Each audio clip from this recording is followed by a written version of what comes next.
हाँ तो भाई लोग खेसारी भैया के फैंस जितने भी हो जाइए खुश, क्योंकि खेसारी भैया के फैंस के लिए बहुत बड़ा गुड न्यूज निकल के सामने आ रहा है। दोस्तों हम लोग बता दें कि खेसारी भैया के फिर से एक बहुत बड़ा गाना का धमाका आने वाला है लोकगीत में।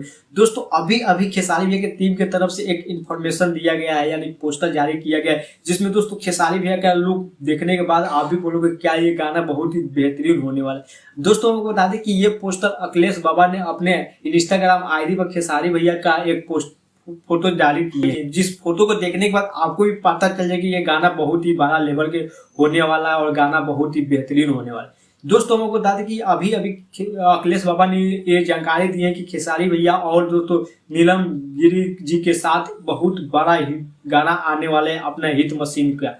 दोस्तों हमको बता दें कि खेसारी भैया के ये गाना आराध्या फिल्म से आने वाला है, जिसका भी अभी अखिलेश बाबा ने दिए कि ये गाना आराध्या फिल्म से आने वाला है, अपना हिट मशीन का बहुत बड़ा गाना होने वाला है, बड़ा लेवल के गाना होने वाले। तो दोस्तों आप लोगों का इंतजार की घड़ी बहुत जल्द समाप्त होने वाला है। बाकी दोस्तों हमको बता दें कि ये गाना अभी तक पोस्टर और दोस्तों टीजर जारी नहीं किया गया, लेकिन दोस्तों 1 से 2 दिन के अंदर में इस गाना का पोस्टर और टीजर जारी कर दिया जाएगा। दोस्तों जैसे ही गाना का पोस्टर और टीजर जारी होगा वैसे ही हम आप लोगों को इन्फॉर्मेशन दे देंगे। दोस्तों बाकी दोस्तों आप लोगों को ये इन्फॉर्मेशन कैसा लगा आप लोग अपना राय कमेंट में जरूर बताइएगा दोस्तों। लेकिन दोस्तों अगर वीडियो अच्छा लगा हो तो चैनल को सब्सक्राइब और वीडियो को लाइक करना ना भूलिएगा। चलिए दोस्तों फिर मिलते हैं अगले वीडियो में, फिलहाल अभी के लिए नहीं।